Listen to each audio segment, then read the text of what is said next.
الله وبركاته.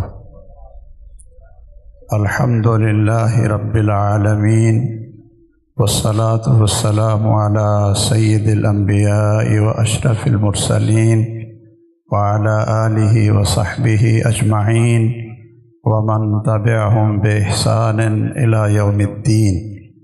وأشهد أن لا إله إلا الله وحده لا شريك له، وأشهد أن محمدًا عبده ورسوله صلی اللہ تعالی علیہ وآلہ وسلم. اما بعد، میں درس دینے کا کوئی پروگرام نہیں رکھتا. 2-3 باتیں وہ اپنی تربیت کے لیے اور جو سامعین میں چھوٹے چھوٹے علماء ہیں ان کی تربیت کے لیے، اس لیے کہ ماشاءاللہ بڑے بڑے علماء موجود ہیں، ان کو تو ہم کیا نصیحت کر سکتے ہیں، خود ان کی نصیحت کے محتاج ہیں. پہلی بات یہ ہے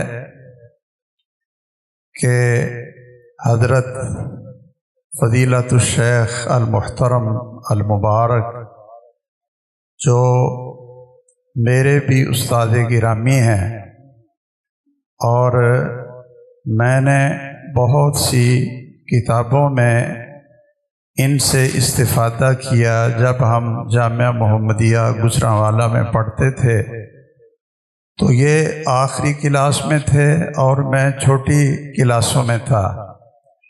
تو بہت ساری کتابوں میں جب سبق میں فہم میں کوئی الجھن آ جاتی تھی تو یہ ہستی ہمارے وہاں موجود ہوتی تھی، تو ہم ان کو اپنا استاد اور محترم شیخ سمجھ کر ہی ان سے وہ سبق لیتے تھے. اس لیے یہ ہمارے بہت ہی محترم محدث، شیخ الحدیث، عظیم محقق اور اہل حدیث کا سرمایہ اور بڑے جلیل القدر شیخ الحدیث کے بیٹے شیخ الحدیث ہیں. میری دعا ہے کہ اللہ عز الجلال ان کی زندگی میں، ان کے علم و عمل میں اور ان کی صحت میں بہت ہی برکتیں اور سعادتیں نصیب فرمائے، اور امت مسلمہ کو اور خصوصاً اہل الحدیث اور طلبہ علم کو ان سے زیادہ فائدہ اٹھانے کی توفیق دے. دوسری بات یہ ہے کہ میں شاید بہت سارے احباب تو جانتے ہیں کہ میں جب میرے اساتذہ بیٹھے ہوں یا مجھ سے بڑے علماء بیٹھے ہوں تو میں وہاں درس نہیں دیتا، اس لیے میں درس نہیں دوں گا. اور اس عمل، اس صحابہ کی، اس محدثین کی سنت پر عمل کرتے ہوئے کہ سیدنا عبداللہ بن مبارک رحمہ اللہ وہ سیدنا سفیان بن عیینہ رحمہ اللہ کو ملنے کے لیے جاتے ہیں تو وہاں دونوں ہستیاں موجود ہیں. عبداللہ بن مبارک کو آپ جانتے ہیں کہ وہ مبارک کے بیٹے تھے لیکن خود بڑے ہی مبارک تھے. وہ محدث بھی تھے، فقیہ بھی تھے، مجتہد بھی تھے، مجاہد بھی تھے اور سخی بھی تھے، مالدار بھی تھے. بلکہ ابن حجر رحمہ اللہ نے یہ سارے القاب دے کر آخر میں لکھا ہے جمعت فیہ خصال الخیر کل، کہ جتنی خیر کی خصلتیں ہیں وہ ساری کی ساری عبداللہ بن مبارک میں اللہ نے جمع کر دی تھیں. تو کسی نے عبداللہ بن مبارک سے سفیان بن عیینہ رحمہم اللہ کی موجودگی میں مسئلہ پوچھا، تو انہوں نے سیدنا سفیان بن عیینہ کی طرف اشارہ کر دیا اور کہا کہ نہینا ان نتکلم عند اکابرنا، کہ ہماری تربیت یہ ہوئی ہے. اصل میں جو دین ہے نا، یہ شاید 98-97% اس میں احکام، اوامر اور نواہی ہوں گے،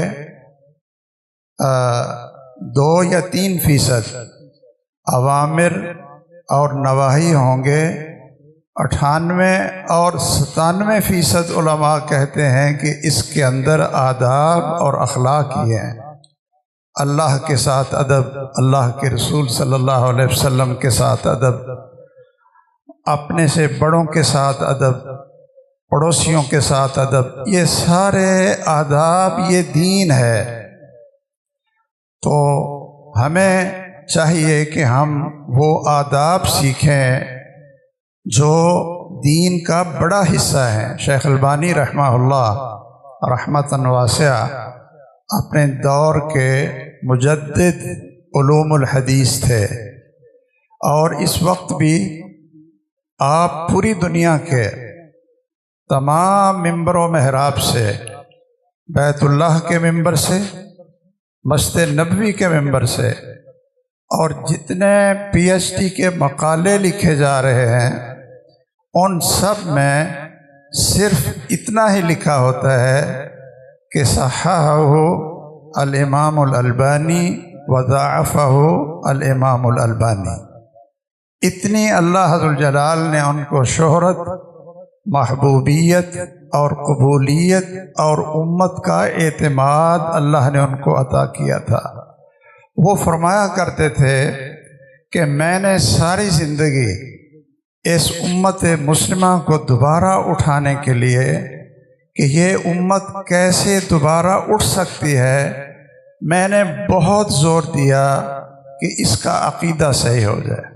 یہ بنیاد ہے کہ صحیح عقیدے پہ آئے، صحیح ایمان اور عمل پر آئے تو یہ امت اپنی سابقہ جو ان کی کامیابیاں تھیں وہ حاصل کر سکتی ہے۔ لیکن وہ پھر فرمانے لگے کہ میں نے ساری زندگی عقیدہ توحید اور صحیح عقیدے کی دعوت دی ہے، اور اب میں سمجھتا ہوں کہ یہ صرف عقیدے کے فساد کی وجہ سے ہی اس امت میں پورا فساد نہیں ہے، بلکہ ہمارے اندر اخلاق کی بھی بہت زیادہ کمزوری اور اس کی اصلاح کی ضرورت ہے۔ تو یہ ایک سب کو، جو چھوٹے چھوٹے میرے جیسے مولوی ہیں، علماء کرام ہیں، مدرسین ہیں، ان کو ادب ہے سکھانے کے لیے کہ آپ بھی بڑوں کی موجودگی میں فتوے بھی نہ دیا کریں، جیسا کہ محترم شیخ نے فرمایا۔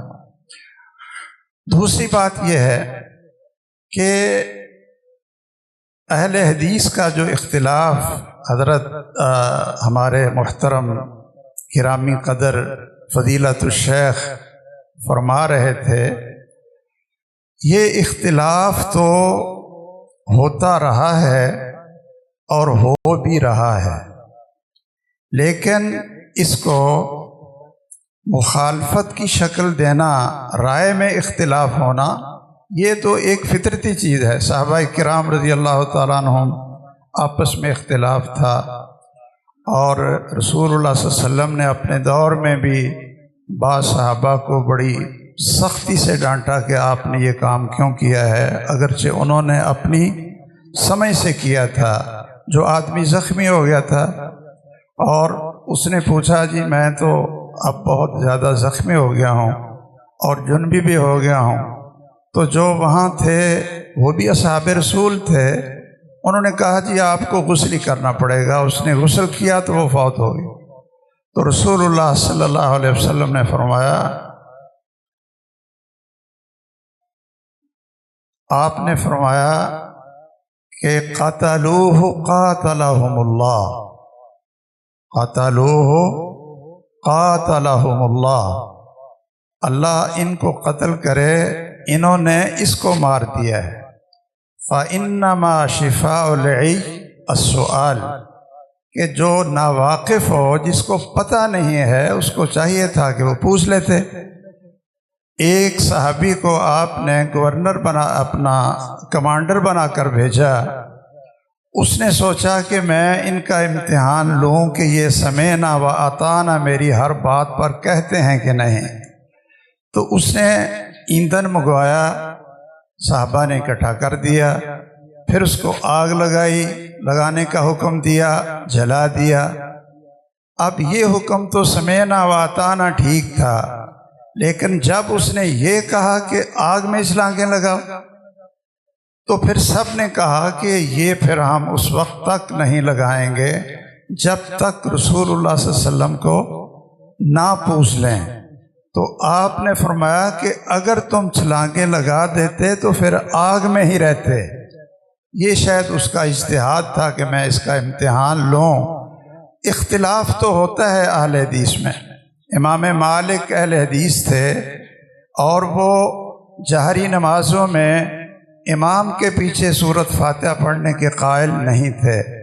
امام احمد بن حنبل رحمہ اللہ وہ بہت کبار امام و اہل سنت تھے اور اہل حدیث اور اہل سنت کے امام تھے، لیکن ان کا بھی یہ موقف تھا کہ جہری نمازوں میں امام کے پیچھے سورۃ فاتحہ نہ پڑھی جائے۔ شیخ الاسلام ابن تیمیہ کو کون نہیں جانتا؟ شیخ الاسلام امام ابن قیم رحمہ اللہ کو کون نہیں جانتا؟ ان سب حضرات کا یہ فتویٰ تھا کہ جہری نمازوں میں امام کے پیچھے سورۃ فاتحہ پڑھنے کی اجازت نہیں ہے۔ یہ اہل حدیث کا اختلاف تھا۔ اب ہم کس کو ملامت کریں ان دونوں میں سے؟ کس کو بدعتی کہیں؟ نعوذ باللہ، جس طرح محترم آپ صاحب فرما رہے تھے۔ لیکن یہ رسول اللہ صلی اللہ علیہ وسلم کی حدیث واضح ہے کہ آپ نے یہ فرمایا ہے کہ من اجتہد فاصاب فلہ اجران وان اخطأ فلہ اجر، کہ جو بھی مجتہد ہے وہ سارے کے سارے مصیب نہیں ہوتے، یعنی سب کی بات صحیح نہیں ہوتی، ایک خطا ہوتی ہے اور ایک ثواب ہوتا ہے، لیکن دونوں کو اجر ملتا ہے۔ اس لیے حضرت آپ صاحب کی اس بات پر عمل کرتے ہوئے کہ اہل حدیث میں اختلاف نہ ہو، میرا جو موضوع تھا اس میں کئی ایسی باتیں تھیں کہ جو شاید اختلافی تو ہوں گی، لیکن بدعت اور فسق کے فتوے لگانے والی نہیں تھی۔ لیکن چونکہ حضرت آپ صاحب نے یہ تلقین فرما دی ہے کہ بالکل ہمیں ان مسائل کو چھیڑنا ہی نہیں چاہیے جو اہل حدیث کے درمیان اختلافی ہیں، تو اس لیے میں بالکل ان کے احترام میں گفتگو نہیں کرتا۔ ہاں، ایک حکمت کی بات آپ کو سنا دیتا ہوں۔ جو حضرت آپ صاحب نے کہا ہے نا کہ کوئی کہتا ہے دعا کرو، کوئی کہتا ہے نہیں کرو۔ کئی مسجدیں ایسی ہیں کہ وہ جب امام رکھتے ہیں نا، وہ کہتے ہیں بھی آپ دعا کریں گے، وہ کہتا ہے کہ نہیں بھی میں نے تو دعا نہیں کرنی، وہ کہتے ہیں پھر ہم وہ امام تلاش کرتے ہیں جو دعا کرے، اور کئی دوسرے ہیں کہ وہ دوسری شرط لگاتے ہیں۔ اب یہ تو نری حماقت ہے، یہ واقعتاً جو حضرت آپ صاحب نے فرمایا یہ نری نحوست اور نری جہالت ہے۔ میں جب نیا گجرانوالہ میں آیا جامعہ ابی بکر کراچی سے، تو کچھ مسائل جو ہمارے اہل حدیث کے اختلافی تو ہیں، لیکن اس میں بدعت کا فتویٰ اور نفرت اور بغض اور عداوت بنا لینا اور ایک الگ جتھا بنا لینا، اس کے ہم بالکل قائل نہیں۔ تو میں چونکہ نمازوں کے بعد جو ہمارا رواج تھا اجتماعی دعا کا، وہ نہیں کرتا تھا، اس کا قائل نہیں تھا۔ تو حضرت آپ صاحب کے گاؤں کے کچھ ان کے مرید، بڑے پرانے مرید، وہ بھی مرید، ان کے والدین بھی ان کے مرید، تو وہ فیصل آباد میں رہتے تھے، ہمارے قریب میں، میرے پیچھے جمعہ پڑھتے تھے، درس سنتے تھے۔ اب ان کو یہ جوش چڑھا کہ ہمارے اوڈا والا میں تو فرض نماز کے بعد دعا ہوتی ہے، تو مجھے کہنے لگے جی آپ وہاں جمعہ پڑھائیں۔ یہ میں آپ کو ایک حکمت سکھانے لگا ہوں۔ ایک حکمت سکھانے لگا. مجھے کہنے لگے بڑی دیر کئی سال زور لگاتے رہے کہ اوڈا والا میں جمعہ پڑھائیں. میں ان سے کہتا تھا کہ وہاں میرے استاد محترم ہیں، جب وہ موجود ہیں تو ان کی موجودگی میں ان کی جگہ پر کیوں جمعہ پڑھاؤں؟ کیا تکلیف آپ کو؟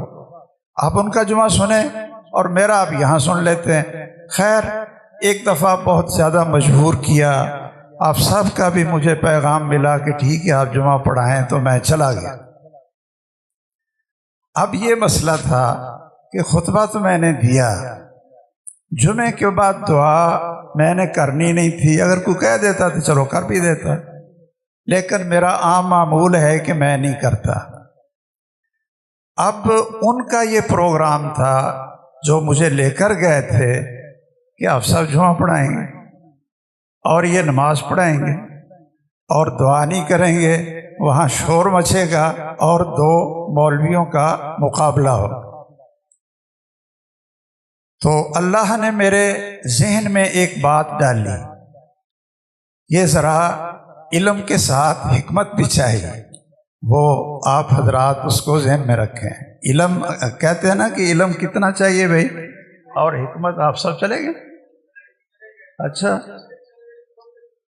اچھا نہیں، کھل کر نہیں، میں نے وہ موضوع چھوڑ دیا ہے، اس لیے کہ بہت ساری جو انہوں نے نصیحتیں فرمائی ہیں میری گفتگو میں شاید کوئی بے ادبی نہ ہو جائے اور ایسی کوئی بات نہ نکلے کہ آپ سمجھیں جی یہ محترم آپ صاحب کی مخالفت کر رہا ہے.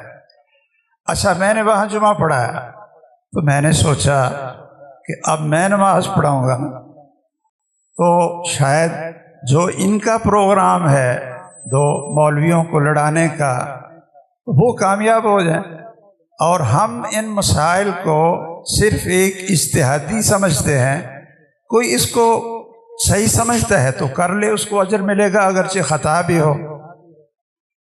یہ اختلاف یہ نہیں ہے کہ صرف راجع مرجوع کا مسئلہ ہے، یہ خطا اور ثواب کا مسئلہ ہوتا ہے. کل مجتہد یخطئ و یصیب، اصل اصول تو یہی ہے نا. یہ تو اصول نہیں ہے کہ کل مجتہد مصیب، کل مجتہد مصیب والا اصول تو نہیں ہے نا. اصول تو یہ ہے ان اصاب فلہ اجران و ان اخطا فلہ اجر، لیکن اس کو خطا کہا، اس کو خطا ضرور کہا ہے رسول اللہ صلی اللہ علیہ وسلم نے. خیر تو میں نے سوچا کہ کس طرح اس فتنے سے جو انہوں نے پروگرام بنایا ہے کیسے میں اس سے اپنی جان چھڑاؤں. اور حضرت محترم ہمارے شیخ اور شیخ الحدیث حافظ محمد امین صاحب حفظہ اللہ وسلمہ وبارک فی علمہ وعملہ، ان کا احترام اور ان کے سامنے بولنا. تو میں نے جمعہ پڑھا، تو جب جماعت کا وقت ہوا نا تو میں نے افسر کو آگے کر دیا. میں نے کہا یہ نماز پڑھائیں گے، ان کی مرضی ہے دعا کر دیں تو ٹھیک ہے ہم بھی کر لیں گے، یہ نہیں کریں گے تو ہم بھی نہیں کریں گے. اچھا حضرت حافظ صاحب کی بھی حکمت اور ایک اپنے شاگرد کا کے رائے کا احترام کہہ لیں، وہ انہوں نے نماز پڑھائی اور وہ بیٹھ گئے. پہلے تو ہر جمعے کے بعد دعا، نماز کے بعد دعا. اچھا وہ اب جمعہ تھا، جمعے میں تو کبھی دعا چھوٹی نہیں تھی. ہمارے کئی لوگ ایسے ہیں وہ نہیں چھوڑتے، کہتے ہیں جمعے میں نماز چھوڑ دیں پھر دوسرے لوگ نہیں آتے. تو کسی آدمی نے ان سے پوچھا جی آپ صاحب دعا، تو حضرت آپ صاحب اللہ ان کی زندگی میں برکت فرمائے کہنے لگے یہ کوئی ضروری نہیں ہے، آپ نہ اپنا ذکر اذکار پورا کرو. یہ کیا ہے؟ حکمت ہے. آپ جہاں بھی جائیں، میں بہت ساری جگہوں پہ جاتا ہوں، کہتے ہیں جی نماز پڑھاؤ نماز پڑھاؤ، تو میں اصرار سے نماز نہیں پڑھاتا، اور جو وہاں کا امام ہوتا ہے اسی کو کہتا ہوں کہ نماز پڑھاؤ، تاکہ اس نے دعا کرنی ہے تو کر لے، نہیں کرنی ہے تو نہ کرے. ویسے بھی ہمیں یہ حکم ہے کہ وہاں کا آدمی نماز پڑھائے. اور جب کہیں درس دینے جاتا ہوں بعد میں سوال جواب ہوتے ہیں، جب میں اس طرح کا سوال دیکھتا ہوں نا کہ یہ سوال چبھتا ہوا ہے اور یہ نمازیوں کا آپس میں شاید خطیب سے اختلاف ہے اور یہ مجھ سے ایک طرف مہر لگا کر آپس میں لڑائی کو بڑھانا چاہتے ہیں، تو میں وہاں یہ کہہ دیتا ہوں اگر اس طرح کا اختلافی مسئلہ ہے نا کہ جی قنوت وتر رکوع کے پہلے ہے کہ بعد ہے، یعنی یہ افسوس ہے جو آپ صاحب نے فرمایا وہ صحیح فرمایا کہ یہ افسوس ہے کہ کئی علاقوں سے ہمیں یہ اطلاعیں ملی کہ وہاں اہل حدیثوں کے دو گروہ ہوئے اور آپس میں مناظرہ انہوں نے قائم رکھا، ایک دوسرے پر فتوے لگائے کہ قنوت میں اس میں وطر میں قنوت رکوع سے پہلے ہے کہ بعد میں ہے۔ اب مجھے بتائیے کہ یہ مناظرے کرنے والا مسئلہ ہے؟ کیوں جی مناظر صاحب، یہ ہمارے ماشاءاللہ بڑے ہونہار، اللہ ان کی زندگی میں برکت فرمائے، نور پوری صاحب، کیا ہے نام پورا؟ ہاں ابو یحییٰ نا دے دا ہو رہے پر انہیں اپنا ابو یحییٰ لقب رکھ کے نا تو وہ اپنا سارا کچھ بدل لیا، نور پوری بھی بدل لیا۔ یہ نور پوری ساڈے قصور دا سی، ہن سنیے تو پتہ لگتا ہے بھی یہ گزرا والے دے نور پوری صاحب ہون۔ اللہ تعالیٰ ان کی زندگی میں برکت فرمائے، اللہ تعالیٰ۔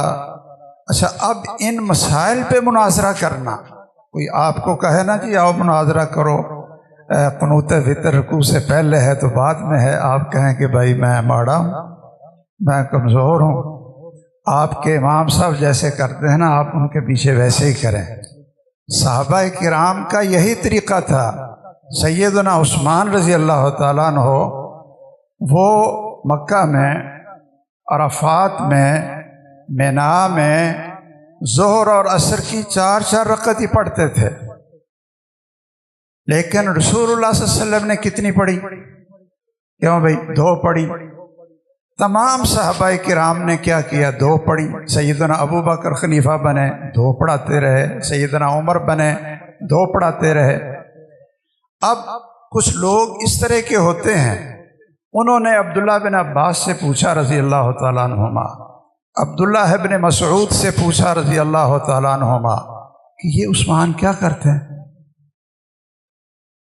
یہ کیا کرتے ہیں؟ 4 رکعتیں پڑھاتے ہیں۔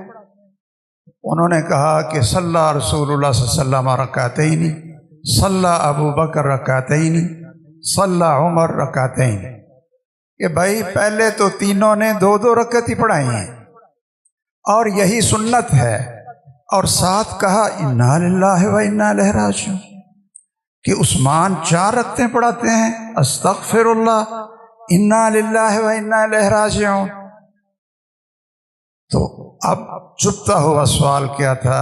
انہوں نے کہا جی آپ ان کے پیچھے کتنی پڑھتے ہیں؟ یہ ہے برداشت، حکمت اور تحمل، اور بڑی شر سے بچتے ہوئے جماعت کے ساتھ رہنا۔ بڑی شر سے بچتے ہوئے، مسائل میں اختلاف ہو تو کہے نہیں جی میں اپنی جماعت وکری بنانی، جماعت میں رہیں۔ تو سیدنا عبداللہ ابن مسعود یا غالباً عباس تھے جنہوں نے یہ کہا، ہاں رسول اللہ صلی اللہ علیہ وسلم نے 2 پڑھی، ابو بکر نے 2 پڑھی، اور سیدنا عمر نے 2 پڑھائیں، لیکن الخلاف، لقمہ دے دو، شرٌ، الخلاف شرٌ، فرمانے لگے کہ جماعت سے، امام سے اختلاف کر کے فتنہ کھڑا ہونا یہ سب سے بڑی شر ہے، اور ان کے پیچھے 4 ہی پڑھتے رہے۔ عبداللہ بن عباس اور عبداللہ بن مسعود رضی اللہ تعالیٰ عنہما حضرت عثمان کے پیچھے کتنی پڑھتے رہے؟ 4۔ اگر وہ دونوں الگ ہو جاتے، کچھ اور صحابہ الگ ہو جاتے، کچھ اور صحابہ الگ ہو جاتے تو کیا بنتا؟ وہ فتنہ بنتا جو بعد میں خوارج، باغیوں اور منافقوں نے بنایا تھا۔ ان کو رسول اللہ صلی اللہ علیہ وسلم نے، جو حضرت عثمان کے خلاف اٹھنے والے تھے، ان کو رسول اللہ صلی اللہ علیہ وسلم نے کیا کہا ہے؟ منافقون۔ اللہ ذوالجلال آپ کو ایک قمیص پہنائیں گے، یعنی خلافت کی قمیص، اور منافقون اس کو اتارنے کی کوشش کریں گے۔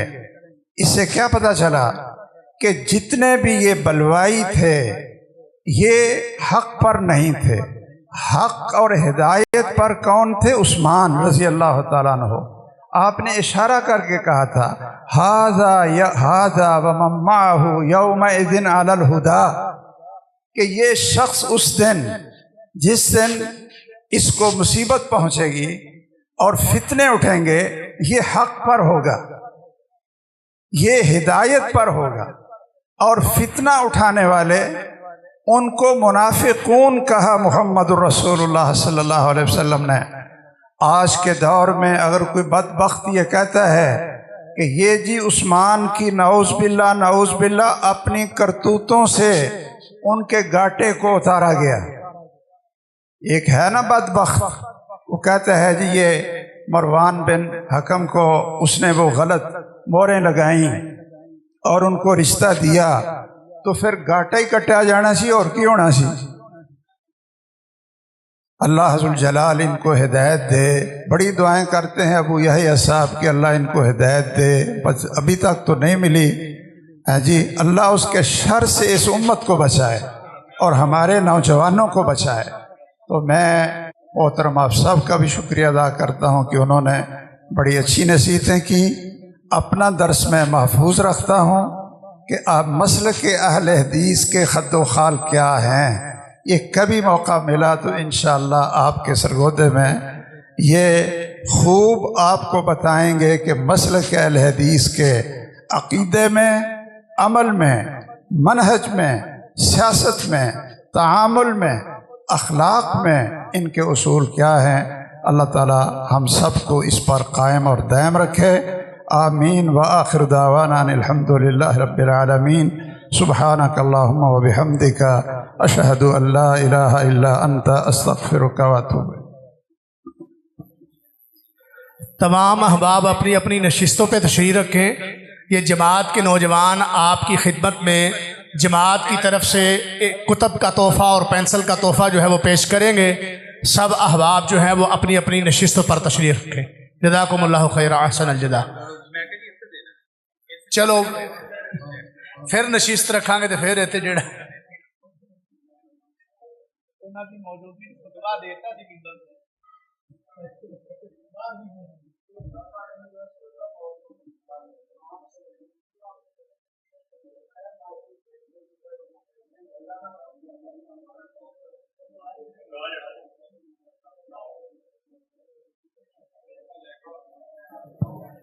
تمام شرکاء جو ہیں وہ اپنی اپنی نشست پر تشریف رکھیں۔ یہ بچے آپ کی خدمت میں مرکزی جمعیت اہل حدیث یوتھ فورس ضلع سرگودہ کی طرف سے بکس اور پینسل کا تحفہ پیش کریں گے، اور اس کے بعد باہر جو ہے وہ کھانے کا اہتمام ہو رہا ہے۔ آپ تمام احباب کا ضلعی جماعت کی طرف سے جی ٹھیک ہے، ضلعی جماعت کی طرف سے اور یوتھ فورس کی طرف سے میں شکریہ ادا کرتا ہوں، اور اسی طرح مرکزی جمعیت اہل حدیث سٹی کی قیادت جناب عرفان اللہ ثنائی صاحب، جن کی بیٹی آج حج سے واپس آئی ہیں، وہ اس لیے تشریف نہیں لا سکے، اور سعید اختر کولی صاحب اور میاں طاہر صاحب، ان کا انتہائی دل سے مشکور ہوں کہ انہوں نے اس مرکز کے لیے انتہائی کھلے دل کے ساتھ ہمیں جو ہے وہ اجازت دی۔ اور اسی طرح اہل حدیث یوتھ فورس سٹی سرگودہ کے ذمہ داران، ان کا بھی شکر گزار ہوں جنہوں نے انتظامات میں معاونت کی، اور سید سبطین شاہ نقوی صاحب اور میاں عبدالغفار صاحب کا انتہائی زیادہ مشکور ہوں کہ وہ کھلے دل کے ساتھ تشریف لائے۔ اللہ تعالیٰ جو ہے وہ ہم سب کو اتفاق اور اتحاد کے ساتھ دین کا کام کرنے کی توفیق عطا فرمائے۔ لگا سی پتہ جو ہے